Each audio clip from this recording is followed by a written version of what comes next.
Hello and welcome to Bollygrad studios.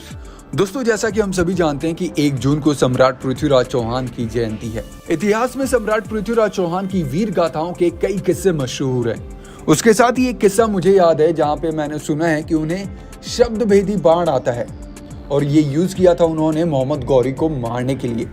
लेकिन क्या सच में शब्द भेदी बाण उन्हें आता था और क्या सच में उसे यूज करते हुए मोहम्मद गौरी को मारा था?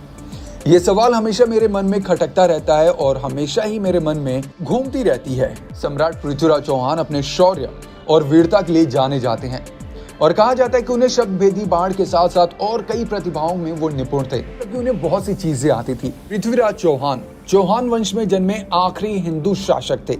सम्राट पृथ्वीराज चौहान को राय पिथौरा के नाम से भी जाना जाता है कि अजमेर में उनका जन्म हुआ और इतिहासकारों का मानना यह भी है कि पृथ्वीराज चौहान को मेडिसिन, गणित, इतिहास, पेंटिंग और मिलिट्री जैसी 6 भाषाओं का ज्ञान था। पृथ्वीराज चौहान ने 1177 में अपना जो सिंहासन था वो संभाला था। देखा जाए दोस्तों तो इतिहासकारों का मानना है कि बुंदेलखंड पर जीत पाने के लिए 11वीं सदी में पृथ्वीराज चौहान ने चंदेल शासन पर हमला किया।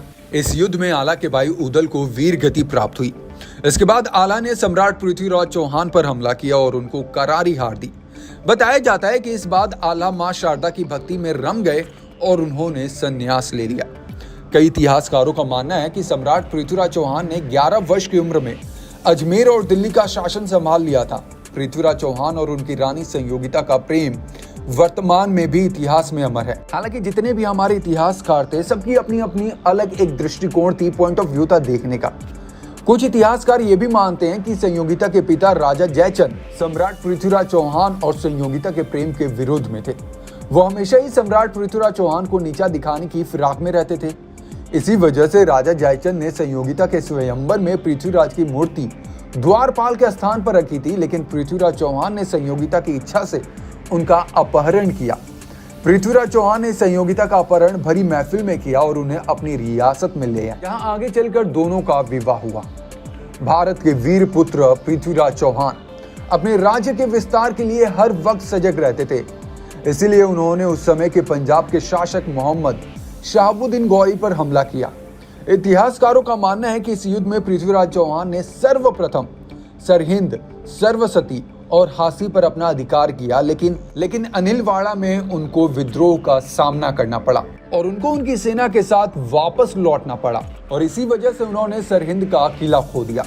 इसके बाद भी पृथ्वीराज चौहान ने हार नहीं मानी और वो दोबारा लौट कर आए। उन्होंने दुश्मनों को धूल चटाई। युद्ध में मोहम्मद गौरी अधमरे हो गए। ये युद्ध सरहिंद किले के पास तराइन नाम की जगह पर हुआ था और इसी वजह से इसे तराइन का युद्ध भी कहा जाता है। बताया जाता है कि इसके बाद मोहम्मद गौरी ने कन्नौज के राजा जयचंद के साथ मिलकर पृथ्वीराज चौहान को हराने की योजना बनाई और उन पर हमला कर दिया। संयोगिता को स्वयंवर से अपहरण करने के कारण किसी भी अन्य राजपूत ने उनका साथ नहीं दिया और उनको युद्ध सिर्फ अपनी सेना के साथ ही लड़ना पड़ा। युद्ध का परिणाम पृथ्वीराज के विपक्ष में रहा और गौरी ने चौहान को बंदी बना लिया। पृथ्वीराज रासों के मुताबिक मोहम्मद शहाबुद्दीन गौरी पृथ्वीराज चौहान को कैदी रूप में गजनी ले गया, जहां पृथ्वीराज को अंधा कर दिया गया। हालांकि इस दौरान पृथ्वीराज चौहान की उनके मित्र चंद्रबाई से मुलाकात हुई। इतिहासकारों का मानना है कि पृथ्वीराज चौहान शब्द भेदी बाण की कला में निपुण थे।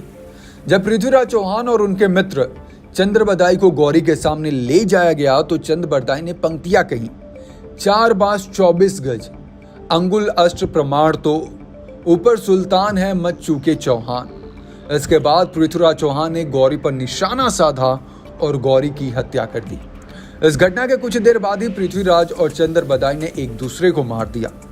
हालांकि सम्राट पृथ्वीराज चौहान पर लिखी गई किताब विराट व्यक्तित्व सम्राट पृथ्वीराज के मुताबिक ये अभी तक साफ नहीं हो पाया कि पृथ्वीराज चौहान ने शब्द भेदी बाण की कला का इस्तेमाल कर गौरी का अंत किया था। किताब के लेखक प्रोफेसर शिव दयाल सिंह ने ये लिखा कि विभिन्न विद्वानों ने भिन्न भिन्न मतों के कारण ये निश्चित कर पाना कि पृथ्वीराज की मृत्यु युद्ध भूमि में हुई अथवा बाद में अत्यंत कठिन है। तो देखा जाए तो ऐसे बहुत से इतिहासकार हैं हमारे देश में जिन्होंने अपने अपने पॉइंट ऑफ व्यू लिखे, जिन्होंने अपने अपने हिसाब से पृथ्वीराज चौहान की कहानियां लिखी, जहां लोगों का अलग अलग सोचना है। कुछ लोगों का मानना है कि हाँ, उन्हें शब्द भेदी बाण नहीं आता था और उनकी मृत्यु पहले ही हो गई थी, लेकिन कुछ लोगों का कहना है कि चंद्रबदाई ने जो पृथ्वीराज रासो लिखा है उसे ही हमें प्रामाणिक मानते हुए इस सत्य को स्वीकार करना चाहिए।